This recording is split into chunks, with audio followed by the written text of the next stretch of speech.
winners who brought you RuPaul's Drag Race and $1 Million Listing. This is World of Wonders Wow Report. Things that make us go wow.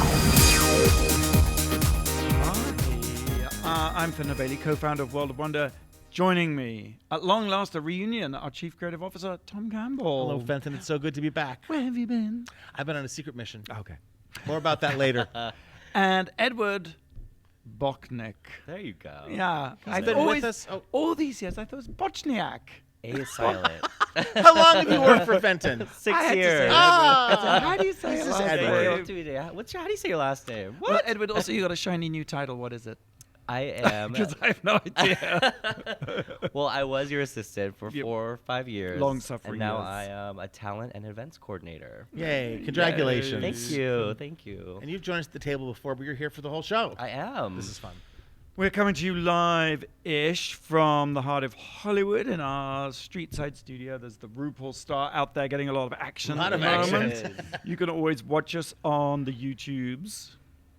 Mm-hmm. Yeah. My YouTube. Wow side. Report. Yeah, well, the one that's on YouTube. it. Boom. Yeah. There we are. Click. And of course, listen to us anytime. And we've also got the store right here Right here, it's at World of Wonder headquarters, 6650 on Hollywood Boulevard. Boulevard. And you where can buy dreams are made. It's like DragCon happens all year round, You can right? buy right in the plushies corner. and cans, enamel pins, T-shirts. Really I like cute it. luggage We've tags. become home Yeah. shopping. Inflatable We're no longer unicorns. talking content. We're just the content is All the hats. advertisement. All right. So what we do in this show, notionally, is count down the top 10 things that make us go, wow. Number 10, Tom. Number 10. Okay, I had a life-changing experience. I am only hyped because it's going to hard for me to fit this into the time allotted, and I am humbled by it, and I was moved by it. But I was overseas in London doing some stuff, and coincidentally, I was invited to participate in and to witness and to meet Michelle Obama on her book tour. I am so jealous. I like Oh that. my There's not gosh. many people I want to meet, but like, And it ends up just being kind of a star effort story, but it's not, because at the heart of this is Michelle Obama, who's going around the world in stadium tours talking about her book Becoming. There's a woman, Jill Van Oker, and I'm sure I said her name wrong, who is produced RuPaul's daytime talk show pilot, which is with telepictures. with telepictures, which is going to have a summer run on Fox. And in between the pilot, which we did like a year ago, and the show, which we're doing in a little bit, she's been running Michelle Obama's book tour, the one at the stadium that you're going to read about, the one you went to. And so they just happened to be in London on April 14th. And I was available, and you had been in London for a bit, and you left. And Randy had to go see his children. He left, and I was like, I'm single and so available and such a whore. I was so close to changing my flight. And Jill asked, they have at every event, they have 4 or 5, 6 people come out and say, my name is so-and-so, and I am becoming. So I did a thing. You want to hear? Because you guys helped me. Yeah. You don't know what to say because you don't want to be self-righteous, and I'm so old and everyone else is so young. But I said, I'm Tom Campbell. I'm an executive producer of RuPaul's Drag Race. Cheers. Oh my God, you got a huge response for that. 20,000 The people. O2 Yeah. arena, packed to the my gills. God. So go RuPaul's Drag Right. Race. And I said, I am becoming more grateful every day for living in a time that gives gay people so many opportunities. And then I said, thank you, President Obama, because I do give him a lot of credit That for that. got a huge roar That too. wasn't so bad. That was a good and moment. I said, but I won't be satisfied, because you have to end on something big. But I won't be satisfied until people around the world understand that LGBTQ rights are human rights. So that was fun to Nicely say. said. I thought you were going to throw in a little twist at the end. You talked about, you contemplated Yes. And don't fuck it up or Right, something. right. But I did not. No. And then but before and afterwards, Jill said, you get to come to the friends and family room. And, before and after we all got there, RuPaul was in town, so he happened to go with Michelle Visage. She's the other Michelle in the story. And she said, the most popular pop singer in the world will be there. And I'm like, without missing a beat, Adele? And she said, yes. So Adele was in the room. I know. My It's like we gosh. should just like make this the whole show. Just A keep little bit. talking. I'll just keep telling the story. And Stephen Colbert was there because he was actually interviewing Michelle. They had different people. the host. And we've met Steve Colbert. Rue's been on his show a couple times. He came to our set to do that Emmy piece. Remember when Rue played Emmy at 60 or something? And he's a hoot and so funny and so gracious and everything you think he'll be. And also Malala was there, who is the young girl who was shot by the Taliban who survived and is now at Oxford. So what a room of people. So we get there super early. We're waiting. You know, it's Secret Service buzzing around. You're in the bowels of a arena, and they give you a piece of paper, and it was me and RuPaul and my friend Johnny came to visit me, to my college friend Johnny, which was so nice to share it with him. So you have this piece of paper. They took us out of the friends and family room. We went into the line. It must be like when you get your photo taken with Britney Spears or J-Lo or whatever you do when you go to those fancy concerts. Because we're in a line with VIP people, but you don't see Michelle until you round the corner. And then we had pre-met with 5 members of Michelle's team who came and visited some people I was working with. And so we got to bond with them on Friday. And so on Sunday they're there, and they're like, hey. So I'm like, they go, do you want to have Rue take a picture by himself? I'm like, yes. So Rue went up to Michelle. And I don't know what she said because I'm too dizzy and I haven't even had a chance to talk to Rue about this. But he was sort of like going to do I'm not worthy. And she's like, no, thank you for everything you do. Thank you for teaching people. And just the energy in the room, and it was like, oh my god, incredible. And because we know Jill, who did our talk show, who's worked with Oprah for years, it's just the weird. You're in London, and all this is connecting. And so then we took pictures all together. And then the one woman who had been on Friday, who was lovely, was like, "Do you want your own picture?" I'm like, "Yes, please." So I have one with Michelle too. And then, so then we go into the friends and family room. Now we got there really early, so now it's 2 hours to kill. What sort of refreshments did they have? They had a bar. They had I don't remember any food because I think we were too nervous. But we all had. But everyone was really nice. And Adele comes with her like sister, and she's super chatty, right? Chatty Oh my and gosh. fun, and wants to be on Drag Race. Spoiler alert! And her best friend is wearing an orange dress with huge cats all over the print. So she's my favorite. She's the only one I took a picture of. Okay, kitty girl. But then Theron is there as well, and Theron's husband Ron came with him. Like it was sort of the end of this thing we were doing. So everybody sort of took a couple days vacation, and Theron is shameless and also so good with talent. Brilliant. You work very close with Theron, and he's like taking. And everyone's so happy to be there. Everyone, Adele's happy. Everyone's happy. And Theron is in the friends and family room taking a selfie with Ron, Adele, and himself. And who photobombs? Michelle Obama. She comes in, hey, bombs. So then I bomb over Michelle's, I bombed the bomb. Bomb, yeah. Obama. I bombed the Obama. Hey, did you get secret security vetted? Did you get frisked or any sort of thing like that? I wish, because they were very handsome. But that didn't happen. And then I was prepped to do my little speech, and they bring you out back, and they bring flashlight in your face so you get used to the thing. And my friend Johnny gave me the best That's advice. Interesting. They shine a light before you go on stage. That is so interesting. To make you like, really? this is what's going to happen. It's like a stun gun before Yes. you... They're like, now say it. And you're like, oh. But it was bright. It was a really smart thing to do. Yeah, and my that friend is. Johnny, on the way over, I rehearsed in the Uber the whole way. And later he's like, that guy could have been like a homophobe. Because I'm like, hi, I'm Tom Campbell, the executive You producer. didn't just rehearse in the limo on the way. You rehearsed all week. Well, you wanted to get it right. You did. I thought it was delivered with great poise. We got out there, and it was 1, 2, 3, 4, 5. I was 5. And when I first got out there, could not breathe. Were you nervous? I wasn't nervous, but then I couldn't breathe. You know how that is? How just your body portrays you? Shuts and I was down. just like, and so I just remember what my friend Johnny said, and I was like, so I just took huge breaths like I was like at the end of a sprint, and it all went fine.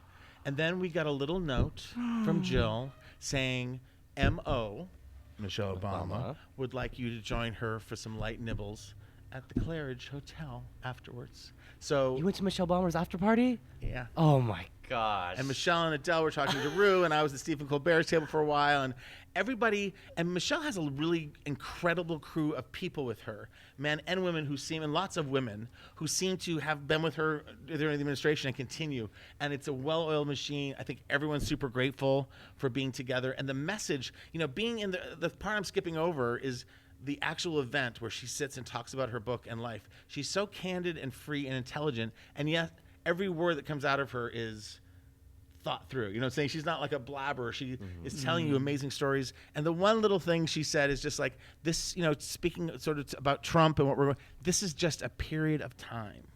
this does not define us. This is not forever. And I think Did she mention him by name? she did. The closing story I'll say is that Colbert had dinner with her, I guess, the night before, and she had this conversation. He goes, "Say it again on stage." So it's made headlines where she said basically the Trump presidency is like having divorced dad for a parent. Like when the Obamas were in office, you had two parents who loved you, who wanted the best for you, and now it's like divorced dad who's like, liquor's in the cabinet, I'm going out, don't scratch the car, and tell me you love me. So I am not. And by the way, I bought Becoming, and I started reading it. I never finished it, and I am now deep into Becoming. Well, yes, but also you lived it, so you don't kind of need to read it. But I want to because her words are beautiful, and it is the best-selling memoir of all time. Right. Oh, wow. And the other funny thing, because Stephen Colbert is so funny, he goes, "Do you ever just go by the den at home and pop your head in and go, Barack, how's your memoir coming?" Because she's destined to beat him because hers has so much heart. And she says, "I got to tell a personal tale." Yeah. She goes, "And Barack's going to have to do a lot of, political stuff." Foot dancing. Yeah. Right. Wow. Oh my God. But thank you, World of Wonder. Thank you, Oh. RuPaul. Thank you, Jill. Thank you. Thank you for that beautiful read. I mean, I'm feeling it. Like just sitting here, I'm feeling a little verklempt. So it's like It was a really amazing fuck. moment. Fuck. And again, I'm not best friends with anybody, but I just got to experience something so up close. And all the things in my life brought me there, and I'm very grateful. I thought meeting Britney Spears was the high point beyond which you could not go, but clearly you have just done it. There is no one bigger because Barack would be amazing to me, but Michelle is so warm and easy, and I can't. I don't want to be with the Trumps. You know what I thought looking at the picture? I know we got to wrap it up and move on, but looking at the picture, I thought, oh my God, Michelle is huge as a person. She's super tall. I mean, Yeah. Rue is just like a giraffe, but she looks super tall. And then Adele is teeny tiny, the smallest pop star you ever saw. And pop stars are normally quite small. Yeah. She seems the most miniature pop star. So that was What my a great experience. Wow. Yeah, well, that's it. That's our show. Thanks. I feel that way. All right. Well, okay, moving on. Number 9. Number 9. Edward, you've been somewhere quite fabulous lately. I have. I just got back from a little place called Coachella. Is this your first time to Coachella? No. You're a veteran? I'm a veteran, yes. This is my 4th time. How My did- first time was actually with Billy, but this is my 4th time going. Right, that's my husband. Yeah. Talk us through. What was it like? How did it compare? My gosh. Well, it's like a huge group. My friend has a house out there, so we have all friends come in. It's like, I think this year was almost like 20 of us. Just, 20 close friends. 20 close friends. 20 young again. Just sounds like you and Michelle, doesn't it? A Claridge's. But no, we take a huge party bus to and from the house. Oh, to you Coachella. do? Oh, yeah. You all fit in one bus? We got like a 5-seater, just like a huge. And I don't want to put you in an illegal predicament, but do you take mollies and things like that? Oh my gosh, Vincent, allegedly. I mean, We're on a ship in the middle of the Atlantic Ocean, so we can talk about this without any legal ramifications. I mean, I right. had fun. I know. But no, it's our 4th year going. It's the best weekend I have all year. It's so much fun. They had some great acts this year that we saw. Who? We saw, the first act we saw was Blackpink. Have you heard of them? Nope. I have to write it down so I can. Oh my God. Okay. Blake, have you heard of everyone listening. Blackpink? I just heard of them when I was at Coachella They on my were couch. incredible. They're these like 4 really tiny, really hot Oh, Korean girls who like have right. crossed over from They're K-pop. the female BTS. Yes, but they've crossed over to K-pop or How to reductive. Yeah, to US pop. It was so fun. Like the crowd went crazy for them. And then Diplo, who brought out Ellie Goulding, who I'm obsessed with. I love her. She feels like a love her. Coachella fixture, isn't she? Oh There yeah, every she's year? there every year. She even headlined a couple years ago, but Right. she came out. Who else do we see? Lizzo, who you know. Oh. Miss Lizzo. Were you there when she had the power outage? Yes. Tell she us about that. So she went all the way to her last song was Juice. Yep. And so she started singing it, and the sound went a little off. So she stopped it. She told them to stop it. And she's like, I'm gonna do this. She said something about this isn't gonna happen when I headline Coachella. And she just started singing it live, like a cappella, and then she brought her flute out and did it. Oh. It was so amazing. Lizzo was great. How long was the power out for?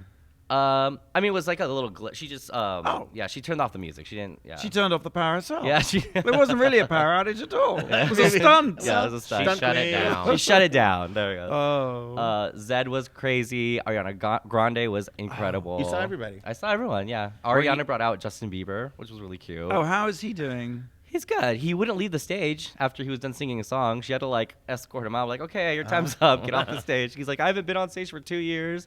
Is it that long? It's been that long Wow. since he hasn't. Yeah. What about Casey Musgraves? Did you Oh see yeah, her? she was the first one I saw. Yeah, Love. she was great. I love her. And is the first weekend the same as the second weekend? Is that still yeah, it's doing the that same Coachella acts. thing? Unless, of Yeah. course, you're Beyonce. Yeah. When you do a whole It's different the same show. acts, but they try to change it up. They'll bring out new people like as guest stars Yeah. and stuff Wow. like that. But Was it crowded? you know what? We this is the first time we've been to weekend 2, and it wasn't as crowded. It's kind of nice. Like you weren't like smushed yeah. in with everyone. Was there a dust storm? Because there's normally a dust storm on weekend too. Yeah, because no, They it show up wasn't at that your bad. house and have Did show up at my house. I do want to. What's the rate? How much does it cost to go? I mean, depends. Do you want like? Well, Yeah. what can you tell me? Yeah. I mean, I spent probably close to almost $600-700 for the That's whole not so weekend, bad. but that incled like the ride, Yeah. everything. Oh my else, God, I so. pay that for 2 tickets to see a There you Broadway go. show. Oh yeah, but it's all about being with your friends and just like that environment. Yeah, just, like, unfortunately, I hate people. So. so if you want to go by yourself, Super cheap. I'll take you with me next year. All Tom. right, maybe I will. Maybe I'll come. No, it Okay. was so much fun. Coachella. Well, that's it for Coachella 2019. I guess if you want to go, you're gonna have to go to Coachella 2020. Oh. But they were live streaming it for the first time this year. Yeah, on Hence YouTube. Coachella. Couch- right? Coachella, yeah. Like, how was your Coachella? I experience? liked it. I watched Ariana weekend 1. Yeah. And it was really good. Although her lights were really low. Dark. It was really dark too. Yeah, Yeah, couldn't you see could her. And barely she's so tell on tiny. TV, yeah. And sometimes she's laying on the stage, and I'm like, "Where are you? Get up!" Yeah. Okay. But But it was she good. didn't bring out NSYNC second weekend, which I was bummed out because I love NSYNC. But it was fine. I had a good time. Fun. Number 8. Number 8. Number 8. I don't have much to say about this. This weekend, Easter weekend, past weekend, went to the Dell, the Coronado Hotel, the Dell. Yes, in Hotel San Coronado Diego. in San Diego. It's lovely. And I was going to breakfast, and I saw a whole bunch of mermaids in the pool. And did you know they were doing a mermaid class? This is like Saturday morning.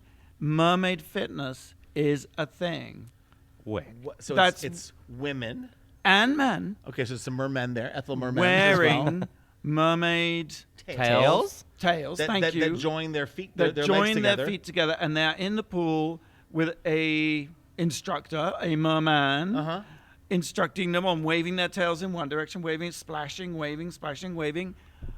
It's a fitness class. Well, my as a little gosh. gay boy of a certain age, I remember you remember diving rings, Edward? Uh-huh. You used to put them on your feet and pretend Yeah, that you you were were mermaids, the so they hold your Little feet Mermaid. together. Yeah. So would you like a mermaid fin? I don't thing? think I would anymore. My friend has one. He I'd brought probably it to the pool drown. once. It's pretty cool.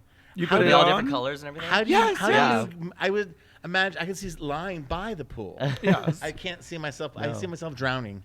No, we have videos of him in the water, like swimming like a mermaid with his fin on. So it's kind of like Yeah. flippers, but It is like mono fin Uh-huh. flippers. And Darren at his wedding to Ron, actually, Yes. funnily enough, had a yeah. merman by the side of the pool. Yeah, He that's wasn't really cute. in the pool. I took a picture with the merman, but I didn't know the whole idea of mermaid fitness. Like, I just don't get it. It's like, I'm not angry about it. I'm not upset about it.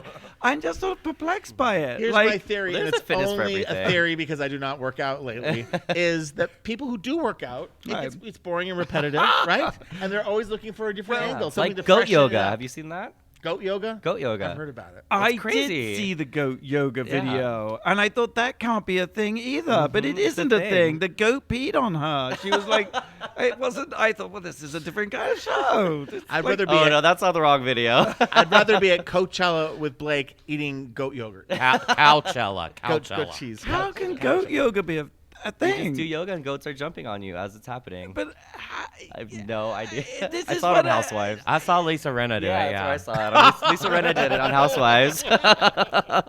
I love her. I suppose like binding your legs from the waist down could have a. It sounds. It's probably harder because they're together, so you Right, can't, But I feel like someone would do that to kill me, to drown me, to extinguish me. So, well, anyway, the Adele, you go to Adele and join their mermaid fitness class. I should have done more research to understand better this phenom, but I just thought maybe if you Edward. see something, say something, Fenton. Right. I'm glad see you it, did. say it, sorted. That's what they say on the tube in England. really? Isn't it? Yeah, see it, say it, sorted. Okay, so we got to take a quick break. We have trivia question, Blake. I do have a trivia question. So Coachella's usually been a boys' club kind of up until 2017 when Gaga was the headliner. Right. Before Gaga, there was only one woman who had headlined Coachella, and she headlined it twice in 2002 and 2007. Who was she? Oh, I think I know what this one is. Hey, brand new episodes of RuPaul's Drag Race and Untucked every Thursday, 9 p.m. VH1 and on Wow Presents Plus. What is Wow Presents Plus, I hear you ask? It is only $3.99 a month. It's a And less streaming than the price of- service. Thank you. Chock full of RuPaul's Drag I Race was- queens and yes. more content. I'm sorry. I know I was just getting to the price immediately because I it's know. so cheap. It's practically free. Less than Cheaper a than latte. a fast food value meal. It's getting cheaper every day because as the price of living goes up, Yeah. You're listening to the Wow Report on Radio Annie Sirius XM. You're listening to World of Wonders Wow Report. Welcome back to the Wow Report. I'm Fender Bailey. I'm here with Tom Campbell, Edward Bochnik. Hi. I'm not laughing at your name. no, I'm just it's not okay. used to I- Your saying I'm it. used employee, to it. your close personal assistant for several years, didn't know his last name. I know. It's very It's lame. fine. Gosh, I'm sorry. But don't forget, Blake's here. Oh, Blake. Hi. Doing his thing. Blake Jacobs, how are you? Yeah, and I asked a trivia question. Until Lady Gaga in 2017, only one other woman had headlined Coachella before. She headlined twice in 2002 and 2007. Who was she? Who is Madam X? Oh, that's what I was going to guess, too. Then we have two Madonnas and one Beyonce just to cover our bases. It was Bjork. Oh! Nice one, Blake. You good. got us. Yeah. Job. So we're counting down. What are we doing? We're counting down top 10 things that make us go, Wow. wow. And we have reached, I'm just looking at Number the- 7. Number Oh, yes. 7. Thank you. Just trying to give you a number. Even when you try to help me, I would be a fuck it up. terrible parent. I'd be a helicopter parent. We've reached number 7. Number 7. All mine are London-based because I was there for a little bit. But, I hadn't been to London in years and years and years, and they say this, and it's true, but the West End, the plays in London are so plentiful, they're experimental, they try things, and they're not that expensive, and you can get into anything if you just wait in line, and I proved it. So one night, I was staying in a hotel near Tower Hill area, and The Lalit, unless I'm mistaken. yes, I was. And I realized that there's a theater right there, a newish theater. This is not in the West End, sort of off Broadway. Oh. It's called the Tower Theater, and Dame Maggie Smith was previewing a new play, a one-woman show, and I happened to get out of My work early one day. I goodness. stood in line, I got a ticket, and I went and I watched it. And it was she's amazing, and I've just loved her since the Prime Miss Jean Brodie. I met her on the Carol Burnett show, like as a kid watching, and you think that Carol and she are both still so vibrant and working. It was a one-woman show based on a true story, based on an interview that happened 2 or 3 years ago of a 106-year-old woman who was Goebbels, the Nazi propaganda minister's personal secretary. It's called A German Life. And she was finally interviewed at 106. I looked at a little bit of the video. It's all in German. But it's like, and she talks about her very kind of mundane life of growing up and experiencing living in Germany. And she wasn't that good looking. And she was kind of looking for a guy. And her one amazing skill was her shorthand. And that shorthand got her, and she worked for a Jewish doctor, and then she met in the early 30s, like a guy who was kind of a radical, had no money, and he was joining the Nazi party, and he brought her to one of those, what's that building where they'd have all those speeches and The rallies, the Yes. Reichstag, not the Reichstag, I mean, Yes, Oh, it's yeah. like this. Yeah. I can't remember. The And she constant. said, "Never bring me back here again." She goes, "It was so vile and so angry." And this is like the early 30s. And so then the state of Nuremberg. yeah. I And believe. so she But she ended up, one thing that she ended up working for the minister, for the radio station, and then the Nazis took control, and then she ended up being in Goebbels' office, ended up being Goebbels' personal assistant. And she talked about how she went back to that same building where the things were when she was his personal assistant, and she claims, I knew nothing. She goes, I knew that I did shorthand and press releases that I typed. I was to, during the war, overestimate the damages we've done. Like, the Germans, like, we killed 10, we killed 20. And if we had 20 killed, 2 people died. And she said, but I didn't know the atrocity. No one knew. She goes, we're all just trying to get along. And what I'd never thought about, which is silly, but it's like, the bombing in England and the Blitzkrieg, but they were bombed as well, just as people, and it's a story of her walking home at night from a party in this beautiful little silk dress. She was making a lot of money and had a little girl, and then the bombing happened, and she goes to a bomb shelter, and she ends up with no shoes, ripped apart, goes to work the next day, and Mrs. Goebbels finds out about it and sends her a suit. The kindness of just how twisted it is. Yeah. And she ended up having the suit fitted and this great thing. But by the end, this last bit of information blew me away. She was like, it was falling apart, the society and the whole thing. And she went to that same place where there was the rallies, and now Goebbels was speaking. She goes, he was the greatest actor in the world because in the office he was a short, effete man with beautiful tailored and manicures. And then there he was a minister of evil. He was like war upon war upon war. She saw it then, and she was just like, but still.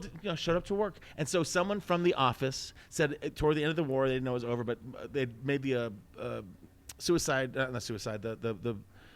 assassination attempt on Hitler that was failed. Right. And she said, I'm going to the country. I'm taking my motorcycle. I know your parents are in the country. Do you want me to go with me? So she goes. He leaves her, says, I'll be back Sunday at 7. He never returned. She waits. She takes a train back into Germany. She doesn't know what to do. She goes back to work, and the war's ended, and she's in a bomb shelter for 2 weeks.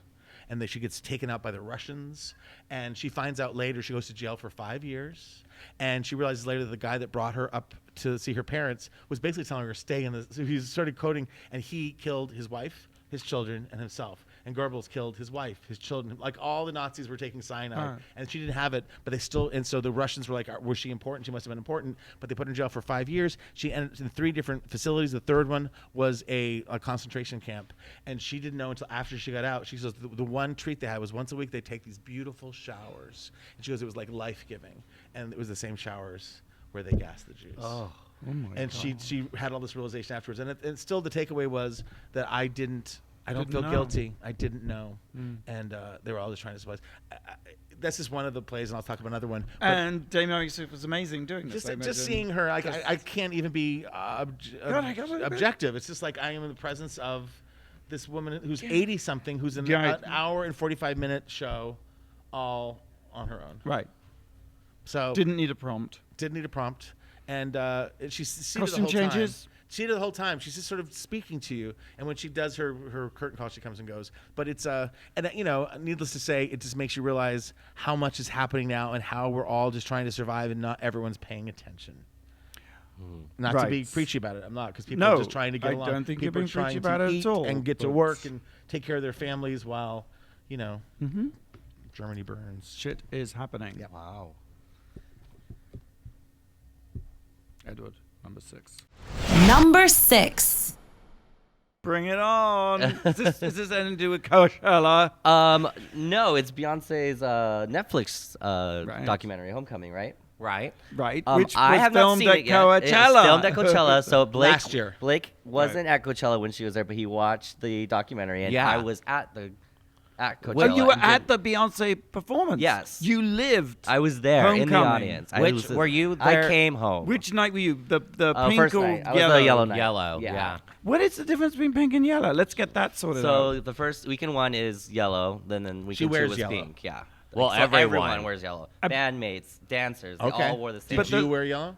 No, I wish I would have. Was the set the same? Were the songs the same or different set? I think they were pretty much the pretty much same, the same. because they showed I was wondering, did she change clothes at points in the documentary? Because Beyonce wears different outfits as well.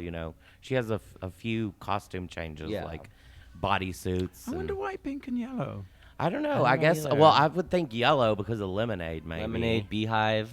Right. But I don't know why pink. I The yellow, think- Because I you took- immediately think that the Star of David, since we've been talking about Nazis, the Star of David was yellow that they sewed on the concentration camps, and then it was also the pink triangle that they put on the outfits. Oh wow. So maybe there's some reference there Some to Illuminati, underlining kind of thing. So is Okay. this, what's the tone of it? It's a concert film? Is it special? It is a concert film, but it has some behind the scenes, vignettes. Right. And like how on Lemonade it would be like a poem or something. Yeah. It sounds a bit like her other documentaries in that respect. It Not does, really yeah. narrational, but sort of poetic moments. I Right. mean, and it's written by, produced by, directed by, executive produced by Beyonce, which seems a little overkill in terms of credits. Just, I mean, She does sound and cinematography as well. She's the best boy. Did you love it? Just because you love Beyonce, you have to love it? Or is it, what did you learn about her? Well, she has said that this was like the hardest for a show she's ever worked, and she'll never work this hard for one performance again. Well, she and- started these rehearsals like a month or two after she gave birth to the twins. Right. So she just went right into like Coachella rehearsing. Right. So it was yeah. either Coachella or Nutrisystem. So she chose Coachella. I guess she felt guilty that she had to, give up 2017 when Lady Gaga stepped in her Right. place. Remember, Because she got was gonna have pregnant. the baby. Yeah. Yeah. So she was like, "I'm going to really give them something in But 2018." also, I get that it was for one performance only, but of course, it wasn't for one performance only because she had the foresight to make a documentary. And that wasn't like after the fact, she's like, oh, I'm going to make a documentary. I think she knowingly knew, I'm going to Well- record this mother well, for right. all Also time. heard- Nothing wrong with that. Right. It's just, right. If I'm I going to also work heard- this hard for it, then Let's memorialize Yeah. her. I heard that her set and everything was, and her backup dancers, everything was so expensive that Coachella couldn't pay for it all, and I think Netflix had to step in and say, Well, and there's also been there's a the bottom thing. line. There's also That tea? been a controversy that Ariana got paid like way more than yeah, Beyonce. and Ari got paid way more, but there's no. Don't start me But defending I bet, Ariana I Grande bet on saying that Say Beyonce it. probably gave up some of her pay to pay for the dancers. Oh, true. I haven't. Yeah, no, well, I haven't seen it. I am definitely going to see it. I have not read a single bad review, and I am just a little bit, because it seems every single review, and I've read about a dozen, because I kept on saying, someone must say something negative mean, somewhere. almost I can't do have to right say, now. I'm not the biggest Beyonce fan. I like her, I like Yep. some of her songs, but I'm not a huge Beyonce fan. But Right. that concert was Was it? amazing. In what respect? Oh my, just everything around, like the whole show and the dancers and the. Oh, if like- you were there, I bet. Yeah, if you're in that Well- audience, it just took over. And then when Destiny's Child came out, I lost it. That was it for me. Yeah. What did you lose? Just Yeah. in my mind, I lost it. It He was doesn't just- have it. I said, you have it? He's like, no, I lost See, it. I'm more of a Destiny's Child fan more than Beyonce solo Same. artist fan. and I was just Tiny like, footnote. I'm sorry. I've been traveling. So Beyonce dropped a new album. It's a It's just a live concert album. It's Concert a album. Not an album, Coachella. a double album. double album. And a documentary on Netflix. It's the And this is the the double performance album of that Coachella. Lizzo beat, Yes. right? With her new yes, album. that is true. That's But amazing. it's all That non is true. songs. We love It's them all. There's room for And- everybody, and but let's Lizzo just say- is. Yeah. I do feel a little bad for Madam X because Oh. hers was dropped the same day. Hers was just a song, though. I know. So far, I think there's more to come. Okay, number 5. Number 5. Hashtag Free Britney. This is why, I mean, we had to have Edward here today. I'm sorry that James St. James is out, because at this point of the show, James would give me that level dead stare of like, I feel it oh, going. God, you're not going to be Talk talking about about Britney her. again. Yes. But The way that everybody listening to us right now is feeling. well, what is Edward, you have to be here because What's Free going on? Britney, what is People are going on? marching in the streets. Is that Well, correct? you know, she signed up to do a new residency in Vegas that was announced in a very bizarre way, in that she was there, she came out to announce it, and she left She without. said nothing. And she you walked. said she nothing. walked Yes. downstairs into a car and it took off. And then the whole thing was cancelled because, ostensibly, her father has a perforated colon Yes, and has been near death, and Very we ill. wish him well in a speedy recovery. I think he's had a second operation. Anyway, long story short, Britney apparently was so distraught by this that she checked herself into a mental health facility, and that's where the story gets. Edward, It's- take Because over. at the face value, there's nothing wrong with checking into a mental health facility. No. That's a if good- it was that's her on her self-care. own and she was decided that she All right. needed to do it, then that's fine. But what's the hashtag spirit? Free Britney movement is Yes. her fans thinking that there's something else going on. Right. And we it's like, are they just putting her on medication so that she can be a little stable and do what these people around her are getting paid so much money for her to do? Or is it on her own will? Like, is she doing it herself, or is someone making her do all this? Tess Barker and Barbara Gray, who are the creators of Britney's Graham podcast, right? They got a tip-off from an anonymous tip from a credible source, that's what they said, alleging that Britney entered the health facility against her will, and that they played back a voicemail of a paralegal who worked for an attorney that was involved in the conservatorship. Yes. And he said, I cannot disclose who I am. I just heard the latest episode. You guys are onto something. It came to Jamie, her dad's attention. Britney was not taking her medication as prescribed. She was missing a lot of doses. So the doctor said, if you don't like these medications, let's get you on a new one. And she refused to take the new one. And then it was like, either you take the medication, Dad said, or I'm pulling my support and you can't do it, because the dad is, as of this moment, the sole conservator of the Britney conservatorship, because the other lawyer who was kind of instrumental in setting it up and bringing Britney back summarily exited the equation, I think. Recently, like right after the announcement or something. That's right, yes.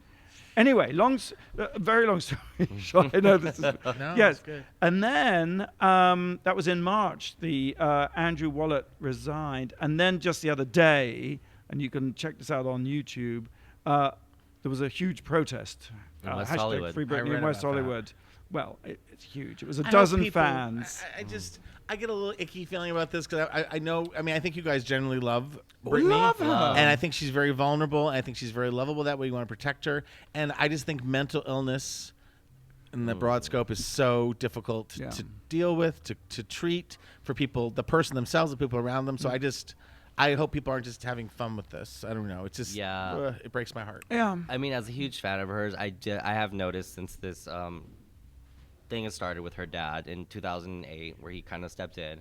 Yeah. There's just been something missing since then, and it's just, I don't know if it's. But she also, you could say, from far away, she's been on track.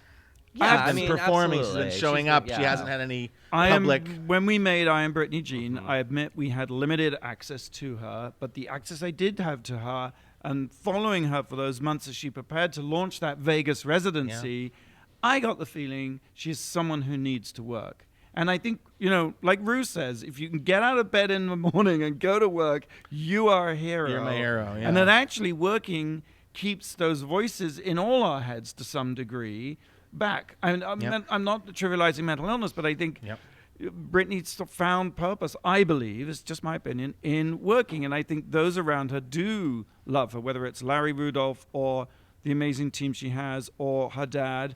And they know, I think, that the best way for her to be is to be Occupied, busy working, which I think is a truism of so many of us. I mean, That's why we invite Blake here every week, just to help his mental health. That was me being tacky. I have to go tacky. All right. But she was just seen, actually, just over the Easter weekend. She was seen with her boyfriend out at the Montage in Beverly Hills, leaving. And so who knows? I mean, I do think... Look, I'm not a PR expert, but I do think a little transparency could help the whole Britney experience, because I think she is well beloved, and there may be many good reasons why she's not out in front of the public right now. But I just think it's a complicated situation. Shroud of mystery sometimes isn't great. Right. All right, we wish her just well. want the best for her. That's it. Absolutely. All right. Blake, you've got a question for us because it's time to take a break. I do have a question. Fenton talked about mermaids earlier, and Brittany's kind of a mermaid. So, which famous explorer said he saw a mermaid during his exploration of the Caribbean? All right. Oh, yes, you're listening to the Wow Report on Radio Andy SiriusXM.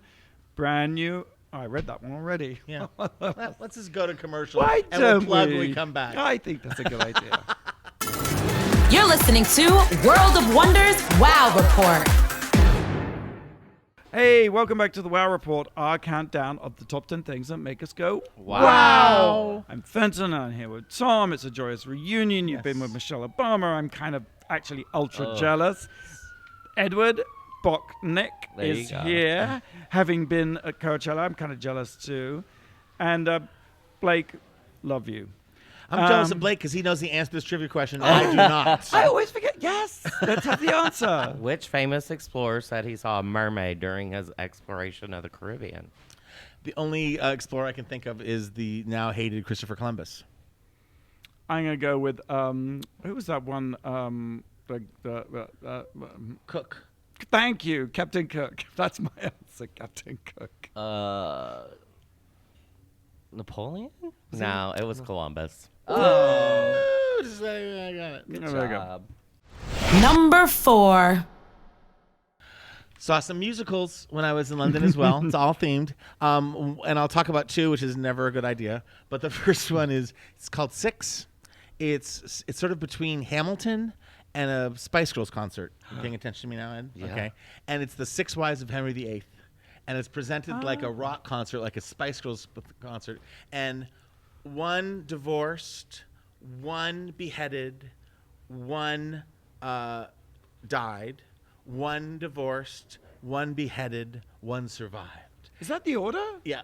Wow. Wow, I didn't know that. And so that's like they make things rhyme, and it's fun. My friend Johnny came with me. He found it like it was a lot, and it was noisy, and it's done very anachronistically as it should be, and it's a very light drop of history.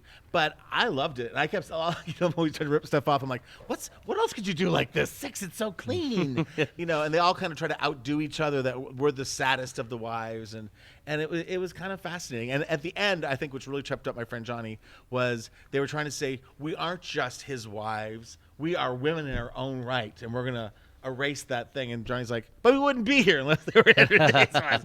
But it sort of had a feminist. So it had a sort of like a Me Too type thing. A little bit. But I the talent and the fact that they're doing something so weird. It's again, it feels like in New York things have to be so big and right that there's no room for mistake. And this is like a little crunchy in some areas, but so entertaining and so thoughtful. There are 2 other Shakespeare musicals I am thinking of. One is Something Rotten. Have you Okay. seen that? Which I is haven't. I all hear it's about amazing. Will Shakespeare as a Yep. pop phenomena in the Elizabeth Yep. period, which is great.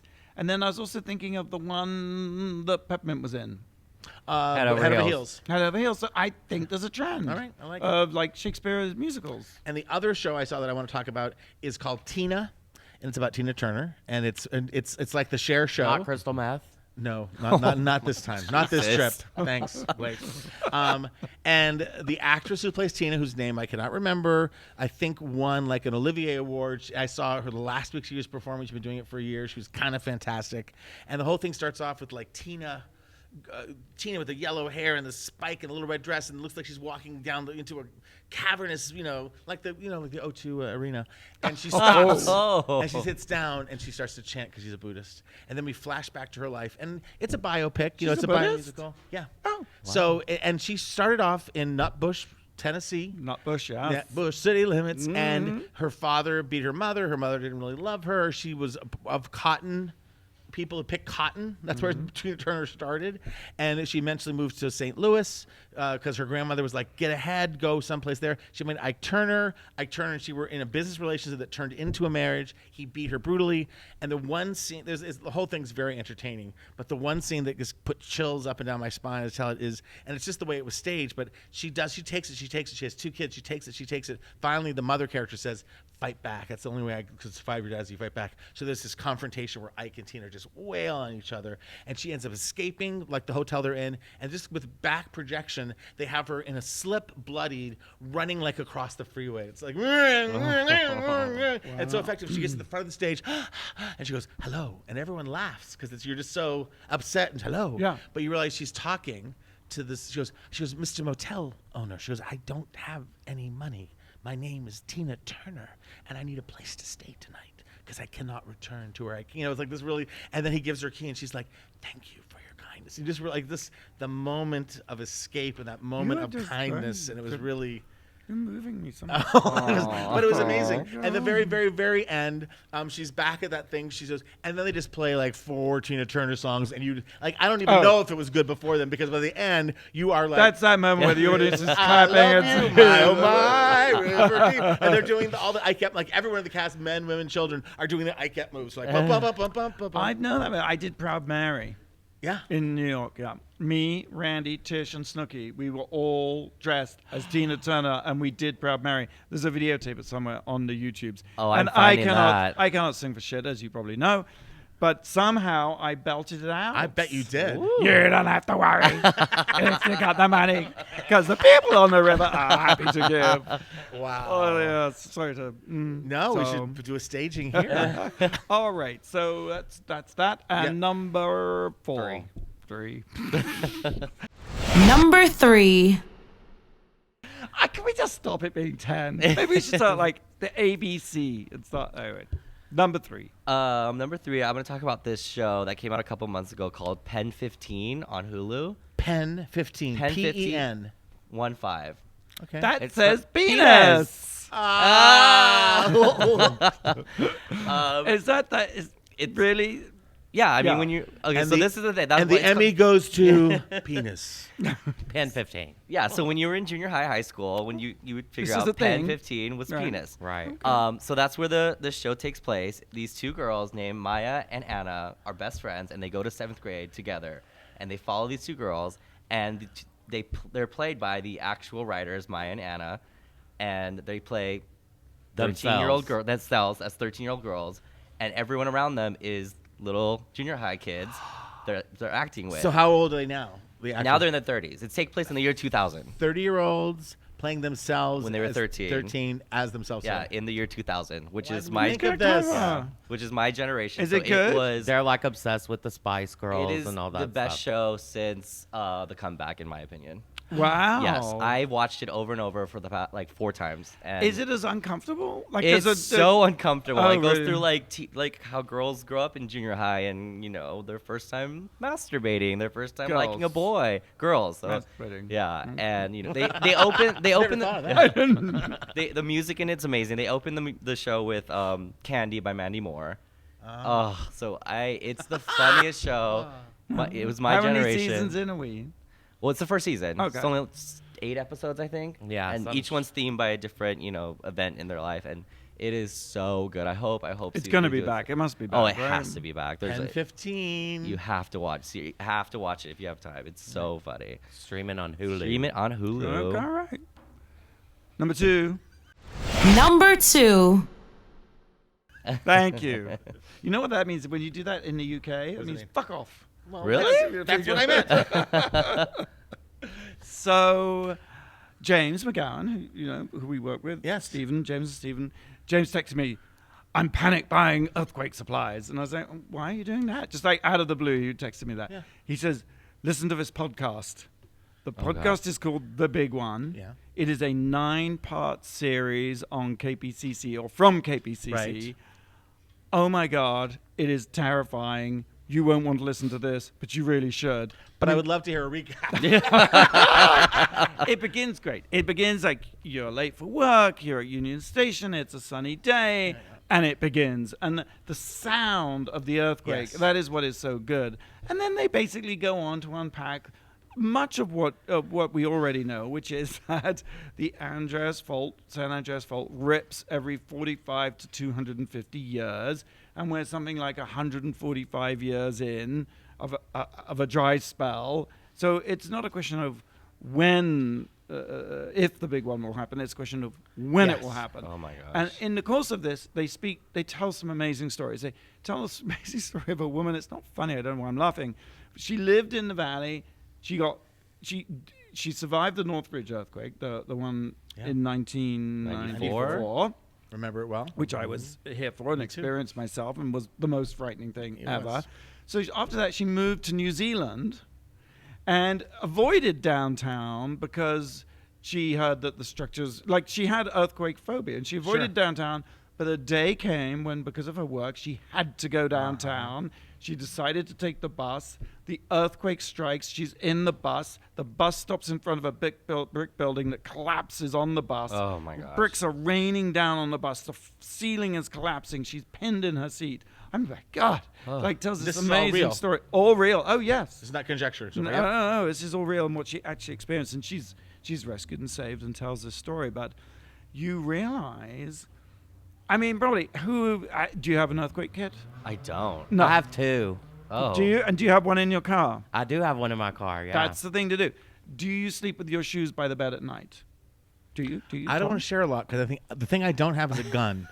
So I have a lot of supplies, and I'm just assuming whoever wants my stuff is going to come kill me. I have canvasy shoes in my drawer. Yeah. I have a bag in my trunk. Yeah. I have a bag in my That's office, it. and my downstairs closet is. I went off I just went on Amazon and I bought all this stuff. Multiple kits. Yeah. Just like I Do have you have tents. to and rotate? You have tents? I have a Oh tent. my God, we're coming I out have of it. solar. I have solar operated You do? radios. Do you I have food one of in those- plastic. In a like blow up tins. jacuzzi. That'd be a great idea. Jacuzzi. Listen, I felt this You way are- since '87. There was a little earthquake. Yeah. '94 was the big one, which we lived. It was shocking, but nothing happened to No. us. But it did put I think when It I'm put the fear of for God a in me. while because I always have a convertible, not that it matters. But I'll go under a freeway because also we had San Francisco where the freeway's pancaked, and I'll be like at Lancashire going to Ventura, and I'll be like, I'm gonna stop before and drive through quick but then you Yes. get lazy or whenever I'm downtown at like the Staples Center or whatever, you're like, this is not where I want to be during an earthquake. Yeah. Just Right. because there's thousands of people panicking. It's terrible. This morning I was in the shower. I have an all glass shower. I was thinking, oh God, I don't want to be in here. Like, I hope the earthquake doesn't happen now. I hope and also, I mean, this building is built in 1926, and the last big mega San Andreas fault event was 1906. So much of what we're surrounded with here in LA was built subsequently. A shocking thing I learned this morning on episode 3, as I've been scaring myself to death for the last few days, was that Lucy Jones, who's a legendary seismologist, put together after Hurricane, the one that destroyed New Orleans, Katrina. Thank you. Put together a huge bunch of experts and sort of research experience, and she was talking to local government officials, and they did not realize, as I think I didn't realize, the reason we can study the San Andreas fault so clearly is because it's on the surface. And that's great, because we can actually measure out by seeing the slippage, you can see when it last broke. But what that means is that water pipes, sewage pipes, gas pipes, all of that shit that is on the surface or just below it is gonna break Right. when the big one happens. We'll have no water. And what was Lucy Jones was saying, she was shocked that no one in local government seemed to understand that as they were trying to plan for the big one. So I'm not trying to poke fun at local government. I'm just saying it's like things will change in a fundamental way that we almost can't conceive of. And no one of can the come things in. to There's no fear- emergency services. There's no Yes. water. There's no sewerage. And then there's fires, and that's one of the things Yes. to fear the most is the fires that Gas will become lines. raging, super fires, mega fires that will probably kill just as many people. And They said a long time ago when I was. This they is said- terrifying. The idea of you dying in an earthquake, they say, are small. The idea of you living through one is probable in Southern California. So you should be prepared. Although you and Randy, I don't think you attended because you're out of town, but for the staff, several years ago, they hired someone to come and tell us this before you were here. And he was like, "Whoa, when was this building built? It's all brick. You think you'd take the stairs down? Imagine the whole office on that side of the building. It's gonna fall over. It's like getting out there. You'd think 2 miles from home. You don't think there's somebody out there with like a gun who's gonna get you, or like cracks in the sidewalk that you can't cross over. So I'll leave it with the happy thing my dad would say. It's like when your number's up, your number's up. Oh. Oh, well, that's very nice. You can listen to the big one, available wherever you get your podcasts. Okay, guys, RuPaul's DragCon, 1 month away. I've only been talking about You've it. been I know. preaching about this in September. I can't believe it's a month away. 24th, 25th, 26th of May. Oh Yeah. my God. Yeah. And DragCon New York, September 6th, 7th, 8th. Shameless. So you can get all your Shameless. tickets at dragcon.com. It's gonna be fun this year. Quick Even break. better. Okay, when we come back, we'll reveal the number one thing that made us go wow this week. You're listening to World of Wonders Wow Report. And welcome back to the Wow Report. I'm Fenton here with Tom, Edward, Blake. Hi. What is the number one thing this week? Number 1. I see it written here. Yes. To impeach or not to impeach. Well- is this about Trump? There can only be, we have to talk about it, right? I will. I know Edward's favorite subject is Trump Inform me. Let me know. Give it to me. I spent a lot of. Did you watch the CNN Democratic town meetings with Buttigieg and Kamala and Bernie?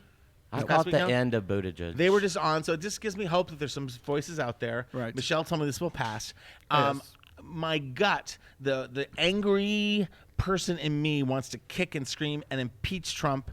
And I keep thinking we're being wimpy if we don't. Wouldn't the Republicans do that? And then I think kind of what Nancy Pelosi has come out and said, but not really clearly, which is there's so much crap that's been stirred up about Trump that litigation and other agencies and law enforcement people are going to be able to haunt him through the rest of his presidency, and that the impeachment might distract us from doing other things, or might be a weapon used against Democrats and liberals. That's so I'm kind of leaning toward not trying to impeach him, but I could be swayed. What do you think? I think we have to impeach him. All right. If the law is the law. Planet. I mean, That's true. I think Mueller wrote that report, and it is so clearly It's a blueprint. a roadmap. Yes, he didn't bring charges himself, but Because he couldn't, because he knows he can't indict a sitting president. He president. can't, but the Congress can impeach him. And Charles Blow in the New York Times said, there is no such thing as a failed impeachment. The Senate has never once voted to convict. Never once in its history. Right. An impeachment vote in the House has, to this point, been the strongest rebuke America is willing to give a president. I can think of no president who has earned this rebuke more than the current one. And I fear that if we don't, it's like, I mean, We're a bending lot of over and people, taking yes, it it's again. like, because the strategy, yes, lose the battle to win the war. But someone was saying, but at what point have you lost so many battles? There is no war anymore, you know. I hear you. And maybe it was Senator Warren who I think is calling for impeachment. She said you can legislate and you can, and impeach. You can do both things at the same time.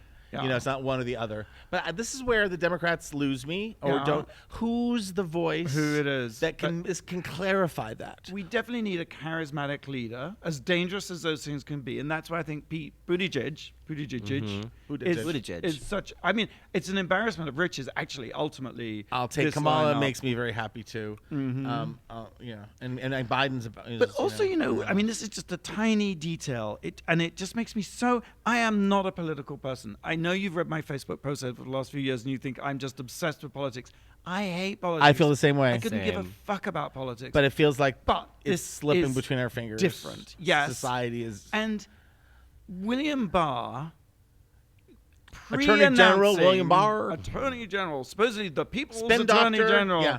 before the report was released, saying, there's no collusion. This is exactly what he did in, I don't know, Rachel Maddow did a brilliant piece where I think it was Noriega. Like, Barr came out in the whole Noriega thing in, what was that, 89, Yeah. and said that the U.S. had the right to kidnap people from foreign leaders, foreign governments, and just bring them to U.S. and put them on trial. That was domestic law. And then he went before Congress and he said, well, could you show us the document? And they were like, no, I can't show you the document. I will summarize the document. He did the same stunt of basically completely lying about something, setting the narrative, and then this thing comes out and it's searing indictment. But it puts the liberals and Democrats and whoever on the defense. That's the brilliance of how they're handling this, and that's the kind of Roy Cohn Trump learned offense, and lie and lie and lie. I had people on my Facebook page, people from my high school, and I don't even if I'm very political, I don't usually get in dialogues with people because I figure I can't win. And again, as political as I am charged, I don't feel that knowledgeable. I'm knowledgeable now because it's like they're like, oh, you Democrats spent all that money, that $2.5 million on Mueller, and I'm like, well, actually, we a lot came out of the Mueller report, and I listed it. It's like, there's 14 ongoing investigations. So many people have been indicted, arrested, compared to Benghazi, which was 000. And no one. It's such a clear and cut case. Why can't someone make it on a national level other than Rachel Maddow? Or why can't someone step forward and say, listen, let me break this down for you? Or maybe it's just not meant to be. Maybe there's the public Yeah, I don't know what it is because even after, in Appetite the for wake dirt. of Barr, the number of reporters who turned on Maddow and said she has created a witch hunt mentality and clearly there's nothing to see here. true. Completely suckered into it, completely bought this idea, even though it was clear from the get-go that William Barr is a stooge, is a Trumpanzee, is someone who had previously written that the whole idea of the investigation was without merit. Right, and he takes an oath to protect the Constitution, he's not the president's attorney, and on and on and on. Edward. Edward, Britney or no Britney? Britney, all the time, Britney. That's all we have time for today. Think of a happier topic. Oh, thanks for tuning in to the Wow Report on Radio Andy Sirius XM. Listen anytime on the Sirius Radio app. Watch anytime on the Wow Report. Same time, same place next week. Yep. Until then, go out and do something that makes the world go wow.